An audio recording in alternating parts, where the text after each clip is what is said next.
In the world of occult knowledge, there are words whose pronunciation is considered fatal. But there is one name, the mention of which not only brings a curse, but also opens a door.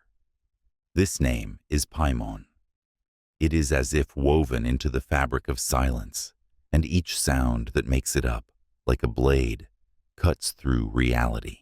Paimon's name is not spoken aloud in handwritten books. Even in the oldest manuscripts, surviving from the late Middle Ages, it is encrypted or replaced with initials. Only in the works of mad mystics expelled from academies and monasteries is it written out in full, as a warning or a curse. The first written mention of Paimon is believed to be in the so-called False Book of Solomon, dating to the late 13th century. But scholars dispute the text. The text is fragmentary, and the pages on which the name appears are charred, as if they had been ritually burned. According to legend, whoever rewrites these lines in full will have already made contact. Some historians of the occult claim that the name Paimon is not of European origin. It is believed to have roots in the Sumerian language, possibly related to early ideas about desert spirits. According to another version, Paimon is an adapted name of one of the ancient Arabian jinn mentioned in pre-Islamic spells. In the mid-15th century, a monk's diary was found in a monastery in Brittany, describing an unusual phenomenon. He claimed to have heard a call from a trumpet coming from nowhere after he had made a mistake in his prayer and had mispronounced Paimon's name. 3 days later, he was found dead, with a look of horror on his face and burn marks on his ears. Later, during the so-called Venetian magical renaissance, Paimon's name resurfaced. An unknown author, hiding under the pseudonym Iblis Theurg, included it in a treatise called The Song of the Ninth Wind. The treatise was confiscated by the Inquisition a few weeks after its publication. Not a single copy has survived, except for a single one, coded in a private collection in Sweden. Interestingly, Paimon's name is nowhere to be found openly in Orthodox or Catholic grimoires. Even in the Lesser Key of Solomon, which describes the structure of hell, it is singled out, accompanied by symbols, references to music, and the need for special silence before pronouncing it. This name, as the note says, must not be shouted, only whispered, and then no more than once. Modern researchers interested in occult acoustics have noticed a strange pattern. When pronouncing Paimon's name in soundproof rooms, frequency distortions are recorded, similar to those observed when recording infrasound waves. These distortions affect the vestibular system and can cause a feeling of falling, dizziness, or temporary blindness. In the mid-20th century, American parapsychologist Francis Storer published a study on the influence of occult names on the neuropsyche. In the appendix to his work, there is a record of an experiment in which a volunteer pronounced the name Paimon 3 times in a row. After the 3rd time, he began to have severe arrhythmia, lost consciousness, and later claimed that he heard the sounds of a trumpet and a laughing child. Psychiatrists studying cases of so-called spontaneous manifestations have noticed that patients who claim to be influenced by an external entity often unconsciously whisper syllables reminiscent of Paimon's name. They also have the same clinical picture: anxious agitation, phonophobia, and complete disorientation when exposed to strong winds or musical impulses. Internet forums devoted to the occult have also become a source of rumors in the last 20 years, with some users sharing stories of hearing Paimon's name in dreams or finding it encoded in digital audio files. A particularly bizarre case was in Poland, where a user claimed that his speakers began playing a voice saying Paimon's name after being disconnected from the network. There is an opinion that Paimon is not just a demon, but something else, maybe a concept, maybe an intelligent vibration that exists outside of time. His name is a formula containing a set of sounds necessary for the call. And the call itself is not always conscious. Sometimes it is enough to hear this name in a state between sleep and wakefulness to begin to feel the presence. Some texts mention that Paimon's name itself is an acoustic channel. It doesn't just designate a being, it attracts them when spoken in a certain frequency or rhythm. So the priests of old used complex musical constructions to modulate this sound without speaking it directly. This knowledge was gradually lost, but the effects remain. Some theories claim that Paimon's name can be heard not by the ears, but by the body. It supposedly manifests itself in vibrations felt in the bones of the skull, especially in the back of the head. There is a phenomenon known as acoustic superposition, in which certain musical phrases cause the name to be falsely reproduced in the listener's mind. This can be considered a form of involuntary evocation. The most disturbing version is the following. Paimon's name does not need to be pronounced. It is enough to understand that you have recognized it. The very fact of recognizing a name in a text, in speech, in the noise of the wind, or in the sound of a trumpet is already an act of discovery. This moment of recognition initiates the first stage of contact, which is traditionally accompanied by increased auditory sensitivity and sudden nightmares. The chapter ends without a conclusion, as befits knowledge that does not bring an answer. Paimon's name is not asked to be explained. Even those who do not believe in demons fear it, not because it is magical, but because it works. Those who have heard it once rarely return to ordinary life, and no one, even among those who believe in protective circles, calls it out loud twice. In the demonological hierarchy described in ancient grimoires, Paimon occupies a special place. He is not a simple spirit or a fallen angel. He is called the ninth king of hell, the lord of a vast army of spirits, subordinate to him by right of ancient power, and not fear or submission. In the Lemegeton, known as the Lesser Key of Solomon, a separate chapter is dedicated to Paimon. It states that he is one of the most powerful spirits close to Lucifer. At the same time, it is emphasized that he is not a fallen angel, but a special entity that has no beginning in human understanding. He always arrives with noise, surrounded by deafening sounds of trumpets, fanfares, and unnatural winds. These sounds are described as not tolerating silence. They precede his appearance and, according to ancient magicians, can drive one mad even before he fully manifests. Paimon is depicted in ancient manuscripts, riding a camel adorned with banners. His figure is draped in rich fabrics, and his face is bare, with features that are both beautiful and frightening. His eyes are said to glow, and his voice sounds from several directions at once, creating the illusion of many speakers. Grimoires indicate that Paimon speaks with a low, musical voice that can put a person into a trance. This voice is described as honey mixed with poison, and many who have heard it claim to lose touch with reality after the first sentence. His speech often begins with phrases that make no sense in human language. Despite his nature, Paimon is considered the patron of knowledge. He is able to reveal the secrets of the universe, tell about the truth of the world order, and give power over other spirits. However, the price for this knowledge is nowhere clearly stated, and all who received it disappeared from sight or lost their minds. One surviving treatise, attributed to an unknown author from the early Renaissance, states, Paimon will give you what you ask for, but he will also take away what you did not realize was yours. This phrase still causes controversy among occultists. What exactly does he take away in exchange for gifts?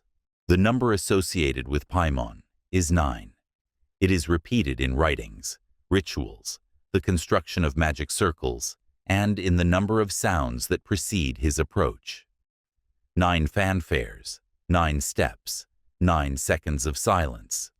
All are subordinated to this symbol, which, according to the Kabbalistic system, signifies completion, transition, and the gatekeeper between worlds.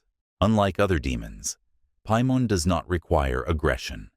He does not destroy unless forced to. His nature is structural, hierarchical, and he manifests in systems, power, music, knowledge. This is why he is often associated with kings, emperors, and philosophers who have lost touch with reality. There are recorded accounts of Paimon's behavior during evocations.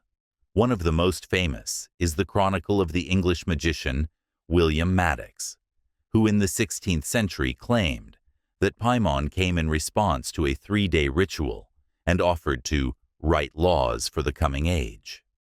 Maddox burned all the papers and soon disappeared. A number of demonology researchers believe that Paimon is not just a spirit. His descriptions are too systematic, too structured. He may not be a being, but a principle, a consciousness embodied in a form. His essence is power over information, and everyone who studies him becomes part of it. Some theories view Paimon as something that exists outside of our reality. His appearance in the grimoires is the result of the human mind trying to give form to that which has no form. The camel, the trumpets, the music are symbols used by the mind to keep from going mad from the true nature of his presence. The manuscripts often mention Paimon's army. According to the Ars Goetia, he has 200 legions of spirits under his command, each under a separate commander. Interestingly, these spirits are not described as faceless. Each has a name, a symbol, a task. This brings Paimon even closer to the concept of organized force. His name is rarely pronounced directly during rituals. Even experienced magicians prefer to replace it with letters or codes in their records. It is believed that his attention is attracted not by the sound, but by the intention with which the name is pronounced.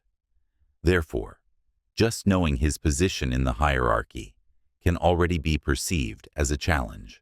The Paimon symbol is complex, curved, with elements of spirals and triangles. It includes not only lines, but also spaces, which makes it alive. When visually perceived, it seems to vibrate. In some cases, it is described that the symbol comes to life when contemplated for a long time. This phenomenon has not yet received a scientific explanation. The interesting thing is that Paimon is almost unknown in culture before the 20th century. Only in recent decades has interest in him increased dramatically. Perhaps this is due to the discovery of new archives, perhaps to increased interest in power structures, or even to changes in the collective unconscious. One of Paimon's recurring symbols is the crown. It signifies not so much power as the transfer of control. The one who puts it on loses himself. Some texts indicate that Paimon does not demand submission. He gives a choice. But having made a choice, a person no longer belongs to himself. The chapter ends with the statement, Paimon is a demon whose existence does not follow patterns. He is neither evil nor good. He is order transformed into power. His 9th place in hell is not an accident, but the position of observer, judge, and teacher. He cannot be controlled. He can only be studied, recognizing that every study is an invitation. The origins of the invocation practices associated with Paimon are rooted in prehistoric ideas about the spirits of the desert and the voice of the wind. The first semblance of rituals, according to some anthropologists, existed long before the emergence of organized religions. They were associated with human attempts to subjugate the invisible forces that rule the elements. In southern Mesopotamia, Archaeologists have discovered stone tablets with strange symbols reminiscent of early versions of the Paimon seal. These finds date back to around the 26th century BCE. Some scholars suggest that these may be prototypes of ritual patterns associated with a spiritual gatekeeper between the worlds. In one of the temples dedicated to Enki, a bas-relief was found depicting a being riding a camel with a human face surmounted by a crown. The inscription below it contains words in Sumerian that literally translate as, "He who speaks when the wind is silent." This phrase appears repeatedly in later magical texts, especially in the Near Eastern tradition. Moving from the Sumerians to ancient Arabia, it is worth noting the cult of the jinn that existed before the advent of Islam. Some pre-Islamic incantations, found on the walls of mountain caves in what is now Oman, feature a spirit named Paimon. He is described as a great teacher who brings music and opens the gates between worlds. This Paimon had the ability to transmit knowledge, but only to those who could stand his voice. He came in dreams or during sandstorms and left behind spiral-shaped imprints in the sand. Researchers believe that this image may have become the cultural basis for the image of Paimon, which was later adapted into European magical systems. During the conquests of Alexander the Great, Hellenistic culture encountered Eastern mystical traditions. In the manuscripts of Egyptian priests, rewritten into Greek, there is a mention of a spirit named Piemones, to whom sounds were sacrificed. They played on specially designed flutes, made from reeds cut on the day of the summer solstice. Roman sources from late antiquity are more reserved. However, the writings of Porphyry and Iamblichus contain references to spirits of sound, who demanded absolute silence from mystics before invocation. One of these spirits allegedly demanded that his name be pronounced not through the lips, but through the breath, a method similar to Tibetan throat singing. During the Arab Golden Age, around the 11th century, a work called The Seven Gates of Revelation appears in Islamic Spain, written by the alchemist Khalid ibn Abu al-Faraj. In one chapter, he describes a creature called Bayman, who appears when notes are correctly arranged. The author claims that one of his students died from a sound that could not be written down. A documented case is considered to have occurred in the 11th century in Persia. The records of the Sufi order indicate the performance of a ritual associated with the King of the Wind. Witnesses claimed that those present fell into a trance, and one of the monks began to speak in an unknown language. Later, he described a vision of a throne standing in the sand and a figure towering over it. With the arrival of the Crusaders in the Eastern lands in the 12th century, the process of reverse transfer of knowledge begins. In the archives of the monastery of St. Gall, a treatise by a knight named Edric of Lorraine has been preserved. In it, he describes his visit to a Bedouin magician from whom he heard the legend of the ninth, who breathes sound. This story coincides in meaning with ancient Arabian legends. Edric claimed that the Bedouin showed him a place in the desert where the wind makes music of itself. There he allegedly observed a strange phenomenon. At sunset, the sand began to sing. The sound was unnatural, rhythmic, and brought tears to everyone who heard it. The Bedouin claimed that this place was one of the cracks between the worlds, and the voice that sounded there was only an echo.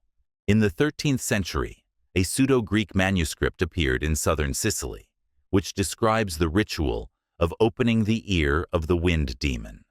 It consists of 9 musical sequences performed on a harp at a certain frequency. The name of the creature itself is erased in the manuscript, but the restored letters coincide with the basic phonemes of the name Paimon. Of interest is a ritual from southern France, recorded in the 14th century. A group of so-called singing ascetics held ceremonies in abandoned chapels where only certain chords were played. According to the records, while playing music, one of the participants began to speak of a certain king of music who walks on gold and speaks to the wind. The formalization of Paimon's invocation as a distinct ritual occurs in the late Middle Ages, when Europe was actively translating and reworking Arabic, Greek, and Hebrew sources. By the 16th century, a set of clear steps for invoking this spirit has emerged: silence, symbol, circle, music, and word. These components are repeated in all surviving European rituals.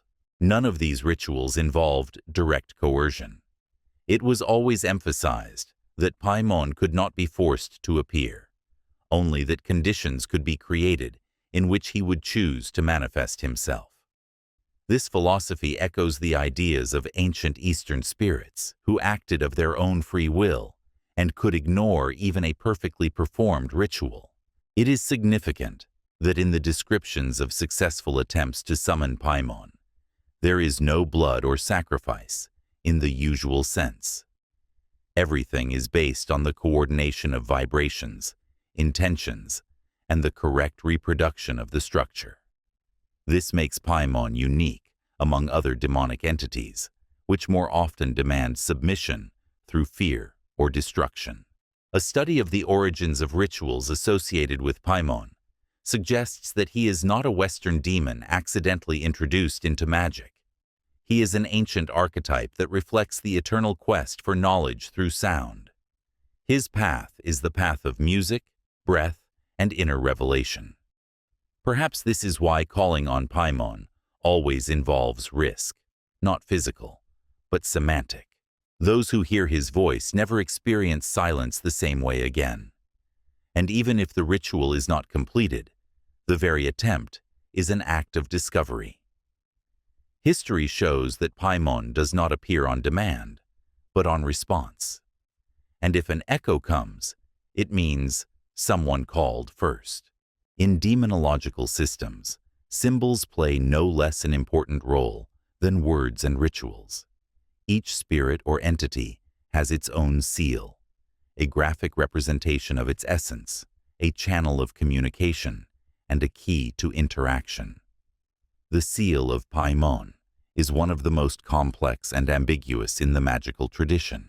In the Lemegeton, or more precisely in its section, Ars Goetia, the image of this seal is given without explanation. Its outline resembles a structure consisting of crossed arcs, triangles, and broken lines. Some elements resemble musical symbols, others, parts of geometric equations. Paimon's seal is unique in that it is not always possible to draw it correctly the first time. Many sources indicate that it lives. If you draw it slowly and carefully, you get the feeling that the lines are starting to move. This phenomenon was called vibration of form and was attributed to the signs of active magical energy. Renaissance occultists, especially those who worked with color and number, claimed that the Paimon seal encoded a mathematical formula. Using Kabbalistic analysis, they associated its elements with the number 9, the element air, and the direction east. This connection made the symbol a powerful focus for mental concentration. Some researchers have suggested that the Paimon seal may be a variant of an ancient astrological chart. Its shape alludes to the positions of the planets at the vernal equinox. The similarity to the positions of Jupiter and Mercury, celestial bodies associated with power and knowledge, is particularly frequently mentioned. Not everyone drew the seal the same way. There are at least 7 recorded variations, found in various grimoires and witchcraft collections. They all have a common basis, but the details, the curves, the dots, the intersections, are different. This has led to debate about which version is authentic and which may lead to false invocations. Magicians working in the Anglo-Saxon tradition of the 17th century added colors to the Paimon seal, most often gold, blue, and black. colors that symbolized both the spirit's royal nature, its connection to the air, and its dark nature as a denizen of the underworld. In some practices, the seal was not applied to paper, but carved into wood or metal. Bronze and ebony were particularly common. Such materials were believed to enhance the resonance of the symbol. Once created, the seal was left in the center of the circle for 9 days before being used in the ritual. Of particular interest is how the perception of the seal changes with prolonged observation. Participants in experiments in the 20th century claimed that when looking at it for an hour, they began to hear sounds, a faint ringing, a growing hum, or distant pipes. This is associated with an acoustic illusion, although there is still no scientific explanation. There are also references to Paimon's reverse seal, a sign that does not summon him, but protects against his influence. Some early 16th century Jewish texts speak of a mirror image of the sign that should be worn on the chest while reading certain chapters of the Getia to avoid unwanted intrusion. In modern magical systems, some practitioners have begun to use the Paimon seal as an element of meditation. They claim that concentrating on this symbol helps to hear the structure of silence, and thus to approach the moment when sound awakens. Such a practice is dangerous, since, according to them, it sometimes leads to an involuntary opening of the gates of attention of the spirit. Modern occult artists have adapted the seal to a digital style. Hundreds of versions, including animated ones, can be found online.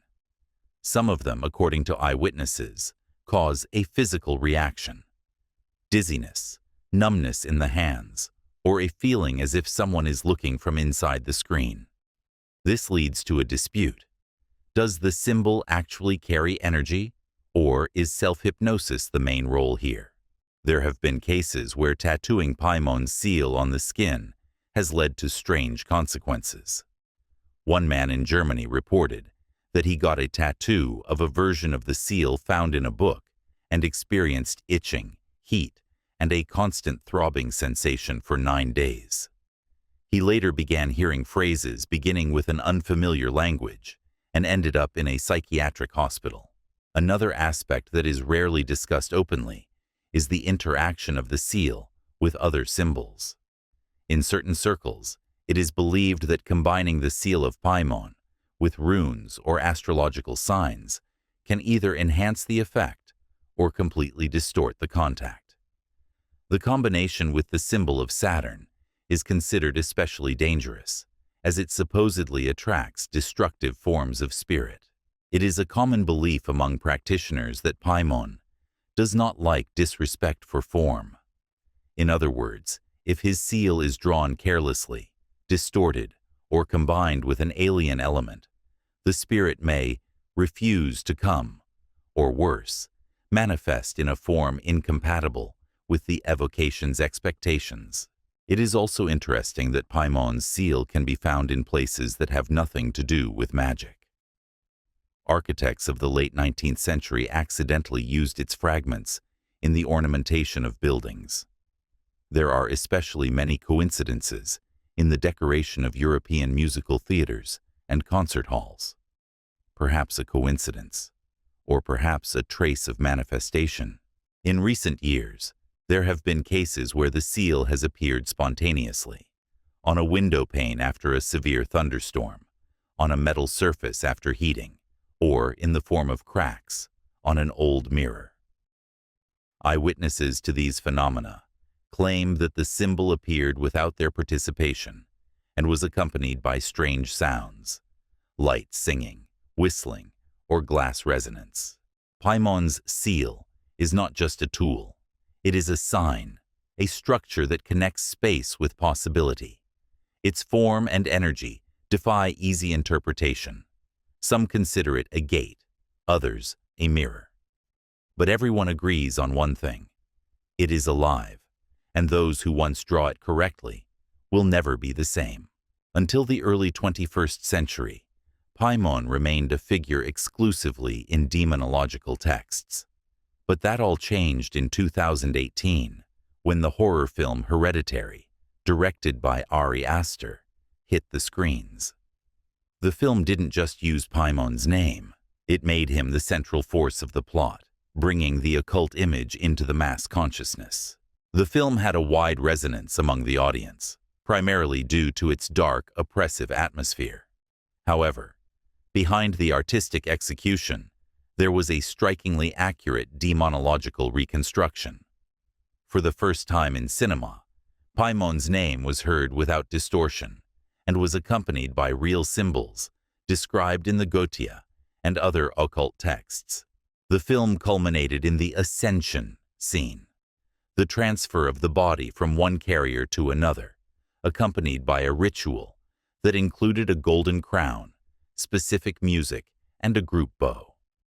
These elements echoed the rituals described earlier in the grimoires of transferring power to a demon in exchange for knowledge and control over spirits. Of particular note is the symbol depicted on the pendant and doors of the family's home. This symbol is a modified Paimon seal with simplified lines.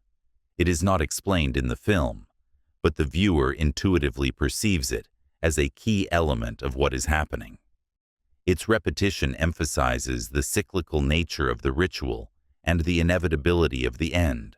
Interestingly, the film's musical theme is built on a descending chord structure that creates the effect of internal pressure. The sound, like Paimon's image, penetrates the viewer, bypassing consciousness. The film's composer made no direct references to demonology, but later admitted that he used music without permission, a phrase suspiciously similar to descriptions of occult melodies in ancient treatises. Scenes in the film where characters hear or make strange clicking sounds can be interpreted as a reflection of some invisible presence.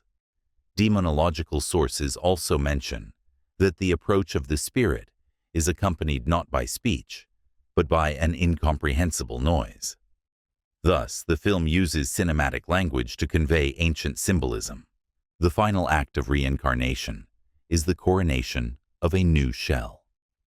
The character, previously a passive figure, becomes a vessel into which something else enters. This scene literally visualizes the concept of ascension, spoken of in Arabic and Hebrew texts. The demon does not simply manifest, he occupies the body left for him. In some interviews, the filmmakers claimed to have been inspired by random internet sources, but a closer look shows that the ritual structure, the behavior of the participants, the use of the name, musical themes, and symbols are not accidental. They are either the result of deep research or a reflection of collective, unconscious memory. After the film's release, online forums began popping up where users shared their experiences. Some reported feeling anxious and having intrusive dreams after watching it. Others reported difficulty sleeping and auditory hallucinations. While such effects may be the result of suggestion, the number of cases and the frequency of symptoms are of interest to researchers. There were even stranger coincidences. In the 9 weeks following the premiere, cases of homemade altars were reported in 3 different countries, repeating the structure of the film's final scene. Each involved crowns, triangles, and candles arranged in a circle. Police found no evidence of violence, but there were graffiti in an incomprehensible language on the walls. Particularly disturbing is how quickly Paimon's name has permeated youth subculture. Social media accounts dedicated to him have begun popping up, featuring animated versions of the seal, visual interpretations, and quotes from the spirit. Some have claimed to receive messages from him in their dreams or while meditating. The phenomenon of reincarnation gave rise to a wave of interest in the so-called Paimon aesthetic.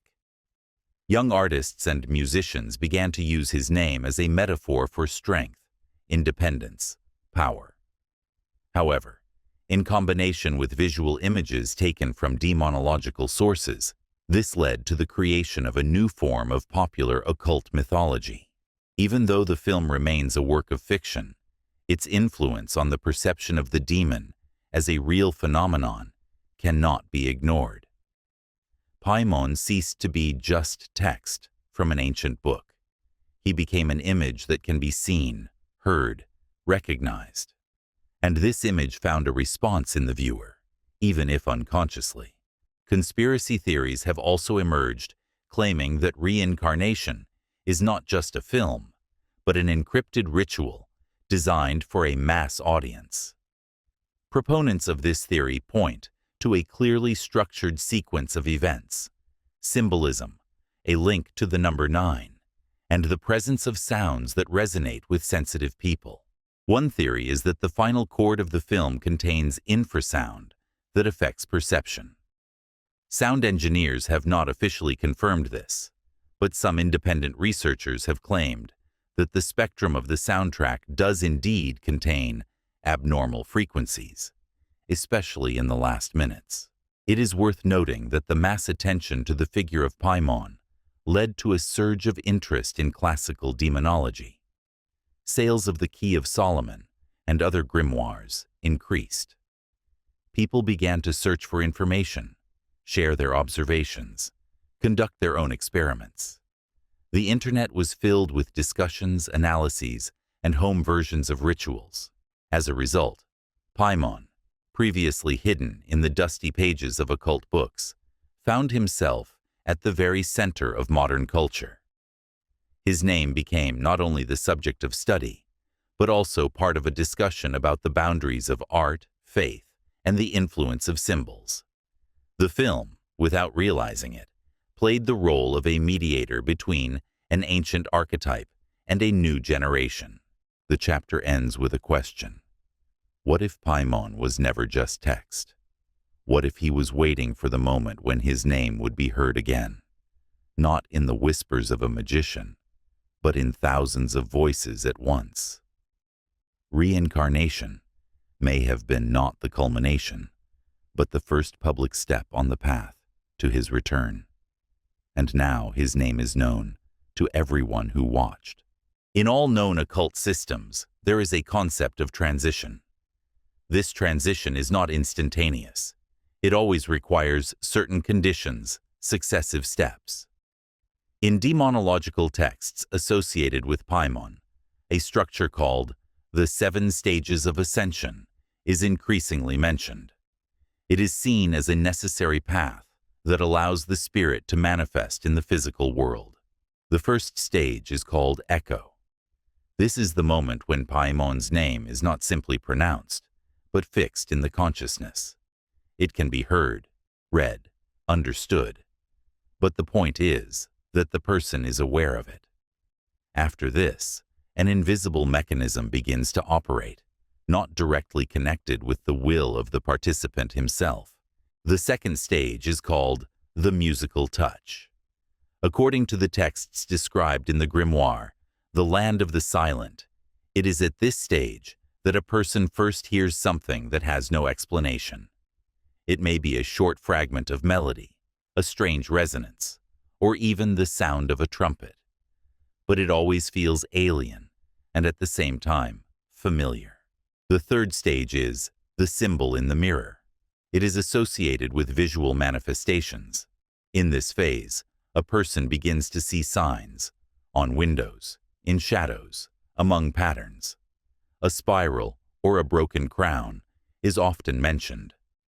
The symbol does not manifest itself explicitly, but the brain singles it out from the chaos of surrounding information, which causes a feeling of anxiety and incomplete recognition. The fourth stage is called the empty circle. It is a spatial ritual that can occur unintentionally. A person finds himself inside a closed geometry, a ring of light, objects, architecture. At this point, the effect of slowed space is observed. Time is felt differently, sounds are distorted, presence becomes tangible. The fifth stage is called breathing of distortion. At this stage, the body's reaction appears. It begins with a feeling of pressure in the temples, dizziness, and hearing changes. Some people begin to involuntarily repeat syllables that resemble mantras or non-existent words.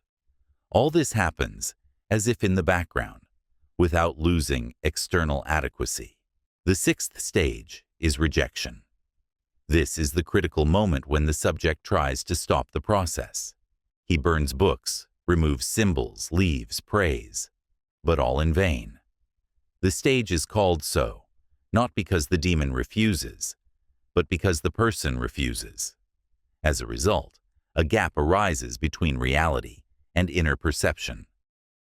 Some describe this stage as a waking dream. The seventh and final stage is arrival. This is the moment when the personality no longer resists. Physical possession does not necessarily occur. Rather, a connection occurs. The person begins to act according to someone else's logic, speaks in words he does not know, writes down symbols he has not learned, sometimes uncontrollably. In some cases, coincidences with ritual texts unknown to the subject were recorded. The 20th century texts of occult acoustics claim that the 7 stages are a universal pattern. They occur in people of different cultures, ages, and psychotypes. This makes the suggestiveness hypothesis unlikely. The stages may vary in duration, but they always follow the same sequence. Some researchers note that the echo stage can even occur accidentally. For example, when watching a film, listening to a composition, reading a book. At this point, a person lets the name into the field of perception without realizing that it begins to resonate. This is what makes the mass dissemination of Paimon's name potentially dangerous. The second stage, musical touch, is closely connected to infrasound frequencies. Scientists working in the field of neuropsychoacoustics note that certain ranges of sounds cause feelings of fear, paranoia, or delight. The version that the demon uses vibrations as a communication channel looks increasingly plausible. The symbol in the mirror stage is particularly interesting from the point of view of visual psychology. At this stage, cases are recorded when a person begins to see repeating images in ordinary objects. Often these are shadows, reflections, or symmetrical patterns. They seem meaningful, but are devoid of direct meaning. This state is described as a premonition of a look. The empty circle stage can manifest as a series of repetitive situations. The person finds themselves in the same places, repeating the same routes. Some claimed to have seen light emanating from certain points in space that they had not noticed before. This behavior is similar to ritual intuition. The body leads where the structure calls. At the stage of distortion breathing, physiological symptoms begin. Pulsation in the ears, a feeling that the air is becoming denser, as before a thunderstorm. Sometimes people experience the effect of double perception. They hear normal sounds, but at the same time, something else. This something has no source, but acts as an external irritant. The rejection stage is considered the most dangerous. At this point, psychological changes occur. A person loses their bearings. The old system of belief collapses. The new one has not yet been accepted. Participants in experiments at this stage reported dreams in which they did not recognize themselves, or voices ordering them not to resist. In medical literature, this is described as partial dissociation. The arrival stage is neither an exorcism nor a trance. It is a state in which the subject no longer separates himself from the symbol. He can continue to lead an ordinary life, but his actions become instrumental. Some of them begin to write in dead languages, create structures without prior training, draw unfamiliar diagrams with the precision of a draftsman. Proponents of the concept of active ascension believe that the passage through all stages can happen not only to an individual, but also to a group, community, or even a culture. They point to mass phenomena where the same stages can be traced, from familiarity with a name to the collective recognition of a symbol in a public space. The chapter ends with the statement that the 7 stages are not a path to destruction. They are rather an initiation into another level of perception. Paimon does not come as a destroyer. He comes as a structure, and a structure always requires a form, a carrier, attention. And once the sequence of stages has begun, it cannot be stopped, only completed. In all the testimonies connected with Paimon, one element is always present: sound. Not a word, not an image, not a flame, but sound. However, it is not just music, but something distorted, difficult to analyze, but easily recognized at the level of instinct. It is a special sound, devoid of the usual harmony, as if deliberately distorted to intrude into consciousness. Since the first ritual descriptions, a strange phenomenon has been mentioned: music caused not by instruments, but by space. Paimon was believed to appear when the air trembles. This trembling is not perceived as a full-fledged melody, but causes a sensation of vibration inside the bones. It is especially often recorded in closed spaces, where the sound has no source.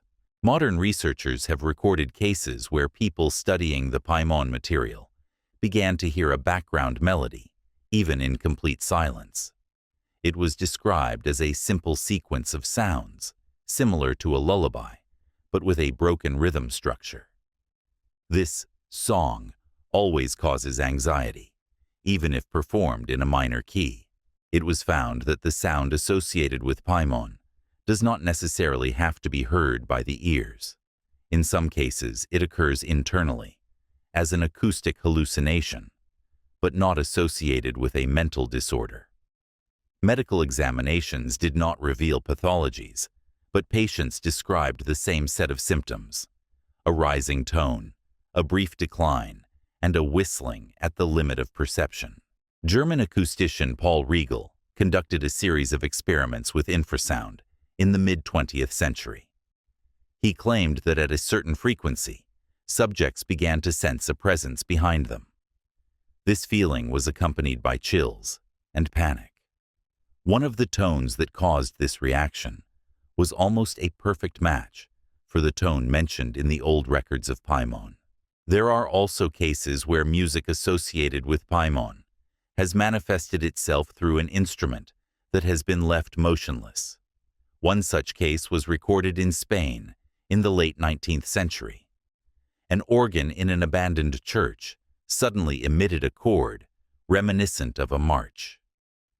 Witnesses claimed that the sound was ragged, as if taken with interference, and remained in the memory for many hours.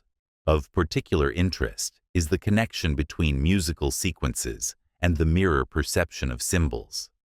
When playing a certain set of sounds, many people report the sensation that the figures begin to move. This phenomenon occurs especially often when reading notes depicted in a circular system. Some are sure that these notes are a kind of key. Modern composers are experimenting with recreating the Paimon sound.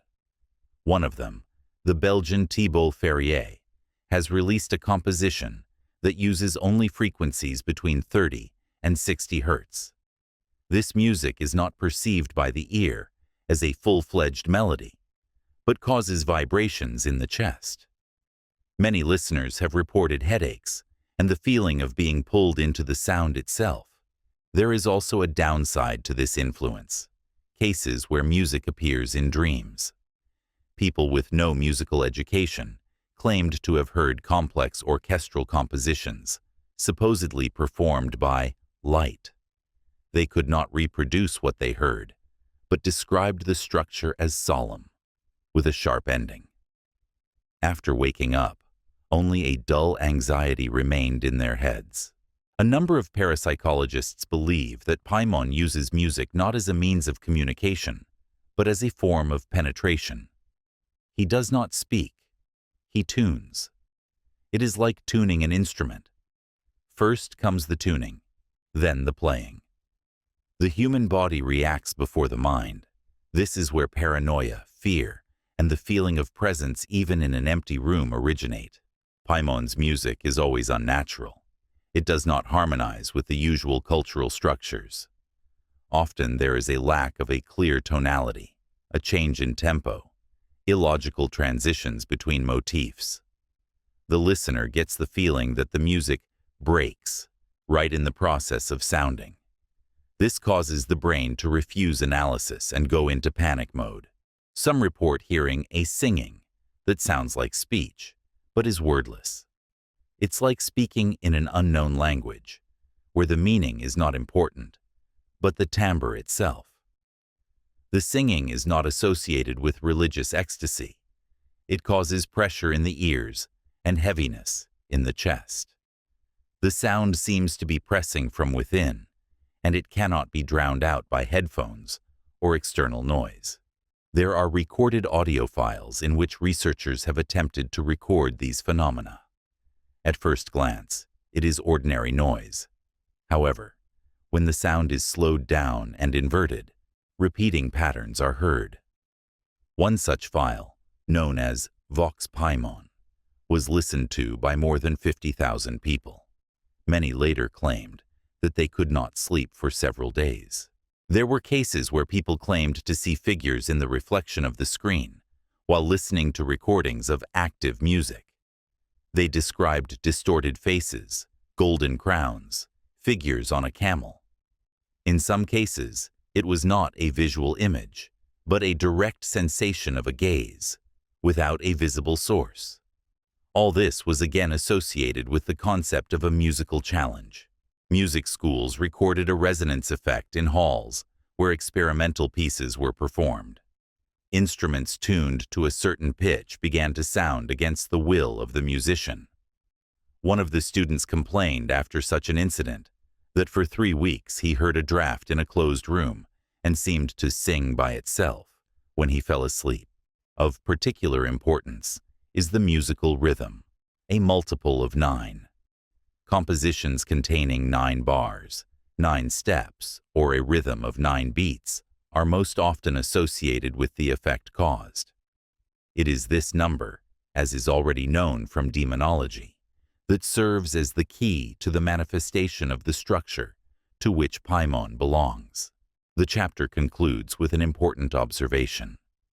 Music associated with Paimon is not an art or a language. It is a tool. And the more often it is used, the more likely it is to be heard by more than just humans. The question is not whether you are ready for the sound. The question is whether it has heard you back. Opening a gate for any immaterial entity requires a set of conditions. It is not a simple action, but a whole system where each element is a key. In demonology associated with Paimon, the question of the gate occupies a special place. It does not come by call, it comes by structure, and structure requires precision, repetition, and adherence to rules. The first necessary element is considered to be the place. The gate cannot be opened just anywhere. Tradition speaks of so-called thin points, places where the boundary between levels is weakened. These zones can be natural, caves, hilltops, abandoned buildings.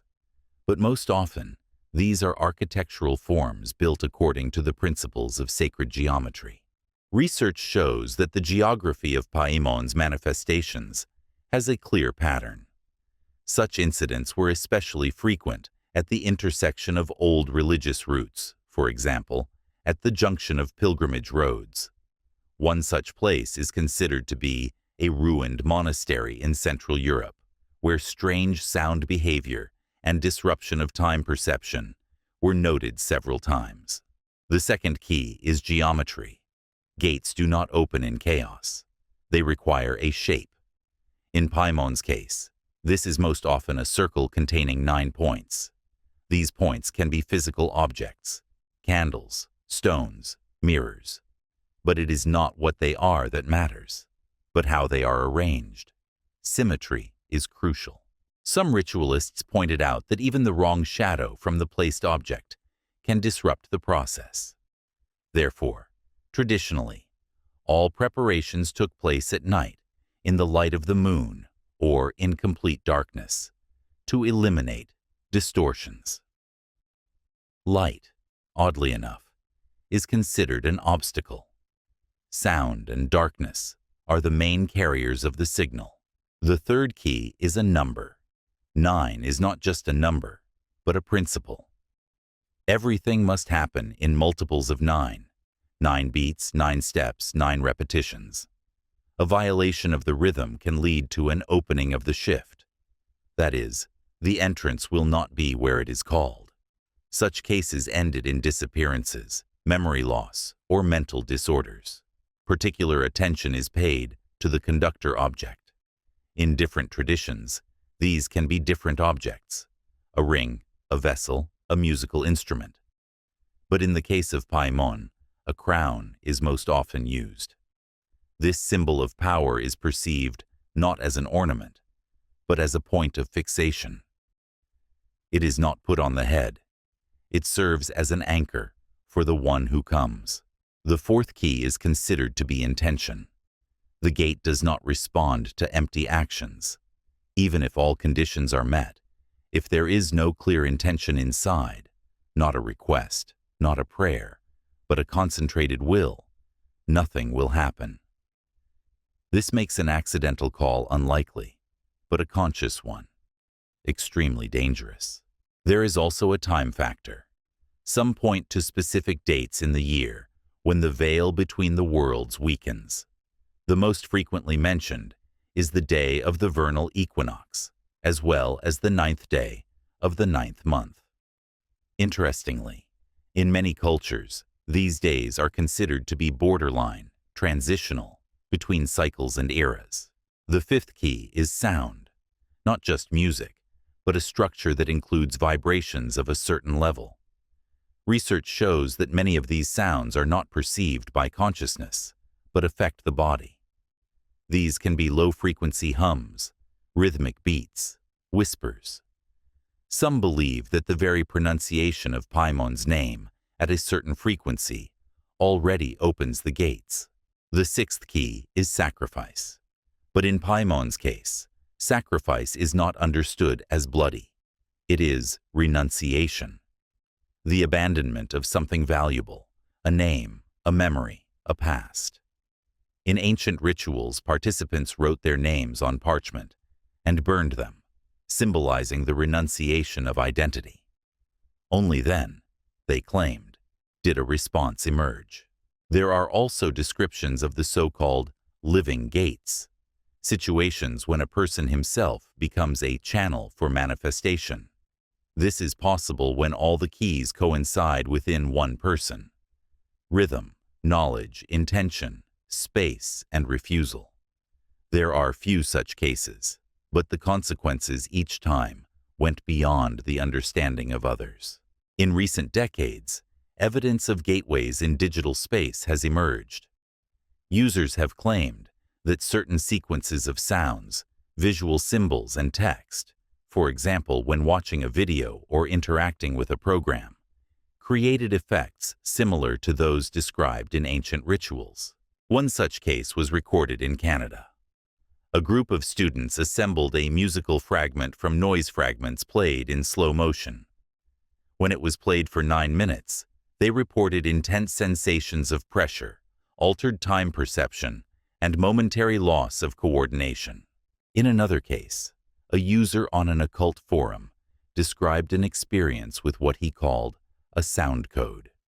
It was a sequence of letters and numbers synchronized with an image of Paimon's seal. When it was launched, the screen flickered for a moment, and the sound played in reverse. After this, the user said he felt a presence and could not sleep for several nights. Opening the gates is not a ritual in the classical sense. It is the activation of a structure. In this sense, Paimon is closer to a mechanism than to a being. He does not respond to faith, but to precision. And if the structure is assembled, if all the keys match, the gates will open. The question is not whether they will open, but when and for whom. 19th century texts warn, the structure knows its creators. This means that if a person accidentally recreates the conditions, he is no longer an accidental participant. Paimon does not act by invitation, but by tuning.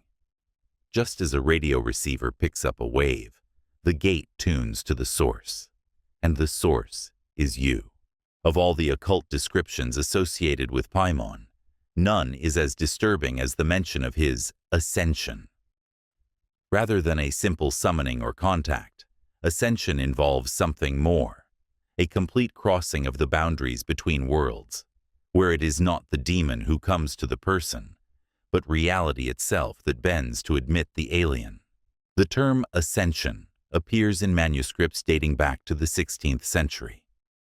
The Golden Mask mentions an event in which the King of the Wind ascends, not breaking through the veil, but replacing it. This phrase has given rise to many interpretations. Some have considered it to be a mental possession. Others have claimed it to be a description of a full manifestation. The key difference between ascension and ritual invocation is its scope. While the invocation occurs within a magic circle, ascension encompasses the space beyond its boundaries.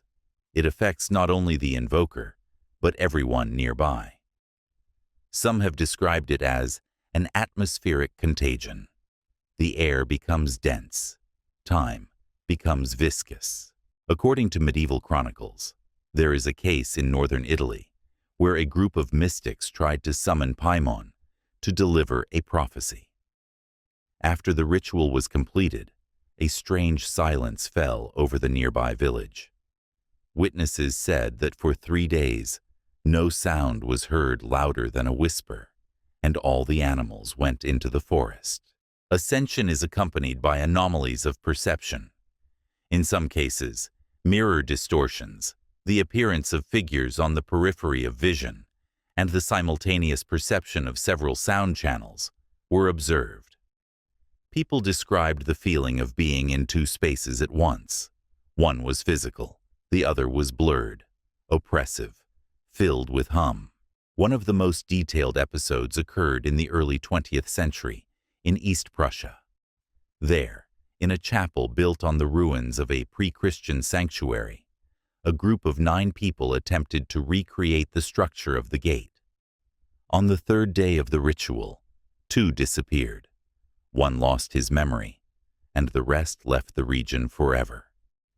Handprints remained on the walls of the chapel, raised, concave in the stone. Modern researchers associate ascension with the concept of spatial resonance.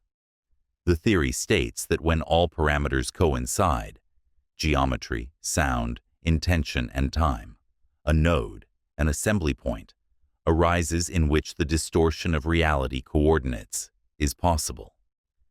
This is not a door, not a portal. It is a shift, a moment in which the usual order ceases to operate. There is reason to believe that ascension may not occur all at once, but in stages. First, signs appear, illogical coincidences, impossible symmetries, silence in sound. Then the effect of observability arises, the feeling that something from the outside is watching the actions. In the final stage, visual and acoustic superposition begins. Figures, voices, musical phrases. Particularly disturbing is that some of the symptoms of ascension coincide with mass psychoses recorded in history. An example is the case in a Swiss town in the 19th century, when more than 50 people simultaneously described a luminous ring above the river and a voice coming from the ground. Official explanations have not yet provided a satisfactory picture. In demonological texts, the ascension is described as the entry of the king. However, nowhere is it said what exactly enters. Some argue that Paimon is not a figure, but a principle. Therefore, his coming is the spreading of this principle into reality. It is not about incarnation, but about infection, about the transformation of the world into something structurally different. There are hypotheses that Paimon does not need a physical body. Ascension does not make him a man. It makes a man a carrier of a structure. That is, all reality begins to build according to a new scheme. The usual forms of time, logic, and perception are violated. This manifests itself in architecture, music, mathematics, even in the behavior of animals.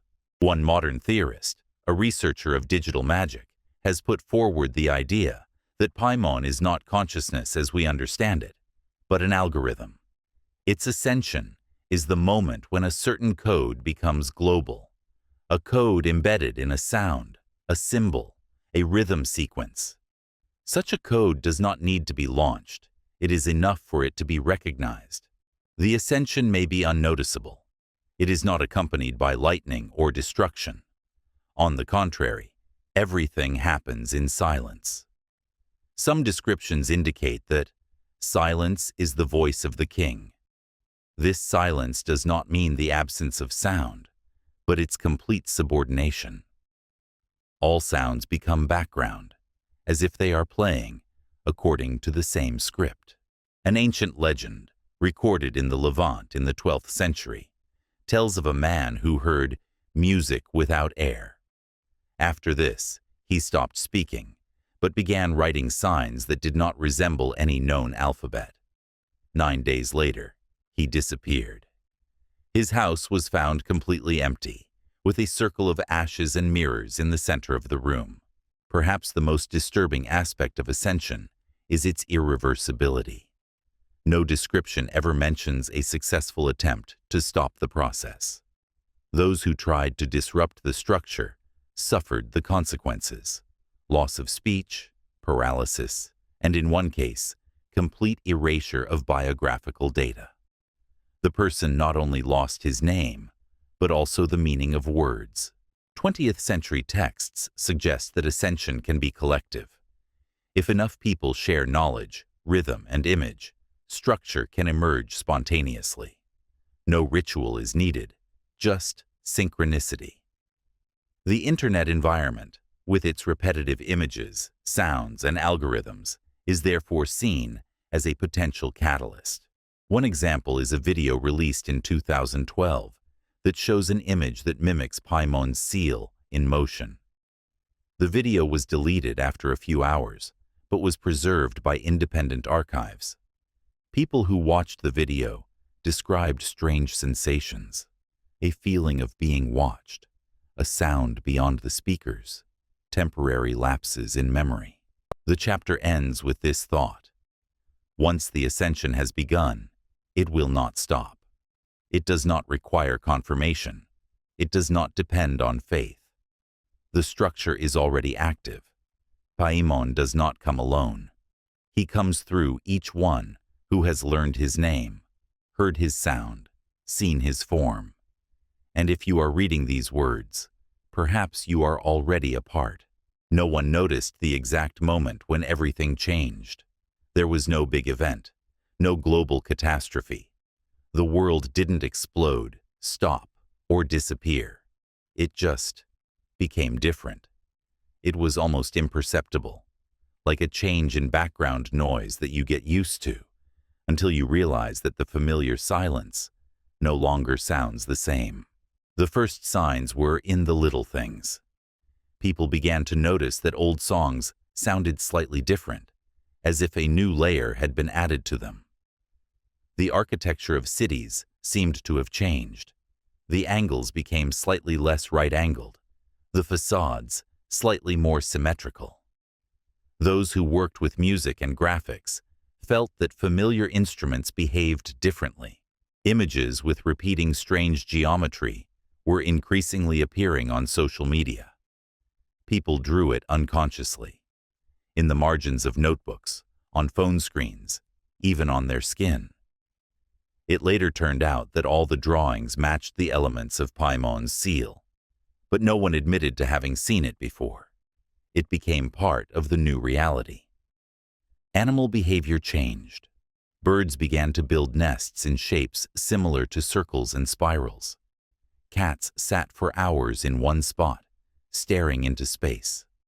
Dogs refused to enter certain rooms.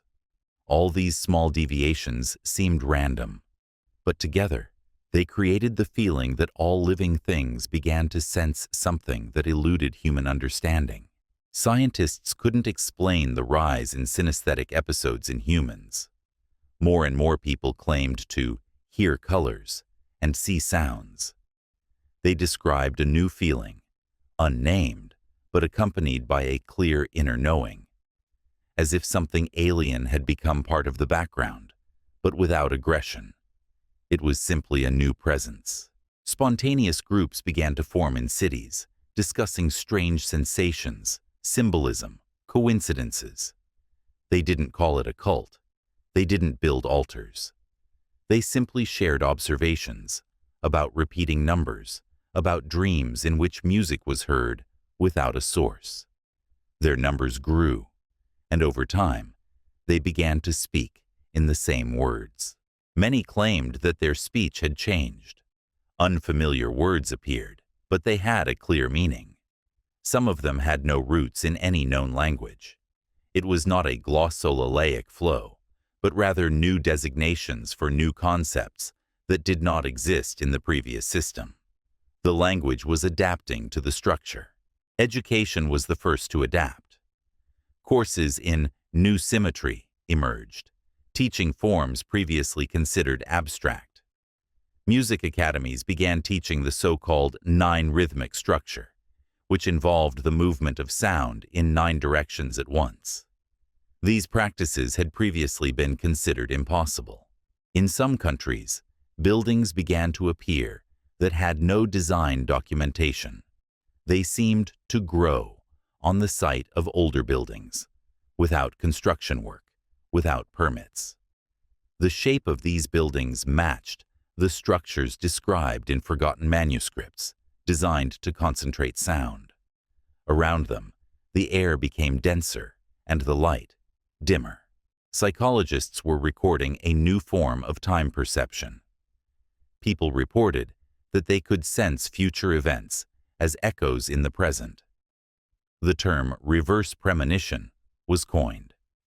These patients showed similar traits: heightened sensitivity to sound, a fascination with silence, and an obsession with symmetry. The largest religious organizations have not expressed an official opinion. However, a number of small denominations have declared that the structure has touched the foundation of faith. Some clergy have gone into seclusion, while others have begun to introduce elements into their rites that resemble ancient occult practices. Their services have begun to resemble rituals, but without a clear address. Official science tried to find an explanation. There were versions about a global cognitive shift, a psychosocial effect after a media shock, a neuroepidemic. But none of them explained the exact mechanism. Everything looked like a cultural virus that no one launched. It simply arose from within perception itself. Some claimed that the world became lighter. They described how gravity seemed to weaken, how sleep became thinner, how the boundary between reality and dream became permeable. People began to see the same dreams. Often there was a voice in them, neither male nor female, not demanding, only informing. It spoke of an order that was approaching.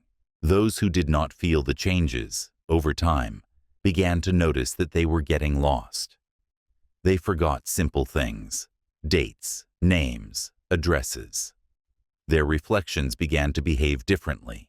Distortions appeared on video recorded in empty rooms. They did not suffer, but gradually disappeared from conversations, from the memories of those around them. It was as if the world was crossing out the unnecessary. The strangest thing was that no one panicked. There was no fear. The new structure did not suppress. It organized. People did not resist. They accepted it without even realizing it. In every detail, From the arrangement of dishes to the choice of route, a new logic emerged, unfamiliar before, but intuitively correct. Those who retained the old knowledge understood that Paimon had not simply arrived. He had always been there. Ascension did not mean an invasion. It meant an awakening of perception to his presence. The structure did not appear. It revealed itself. All the keys were already there. They were just now being seen. They were now part of the very fabric of the world. Some claim that they hear music all the time now, not loudly, almost on the edge of perception. It accompanies them everywhere. This music does not change, but never repeats itself. It does not demand attention, but there is something powerful, lulling about it. It says the same thing. Order is restored, and people believe it, because they feel it. The chapter ends as quietly as it began, without a moral, without a conclusion. Because once the order is established, conclusions are no longer needed. It speaks for itself, in form, in rhythm, in silence. And in this silence, where everything has settled, only one sound remains. It is not loud, it whispers, it repeats. Paimon has ascended through you.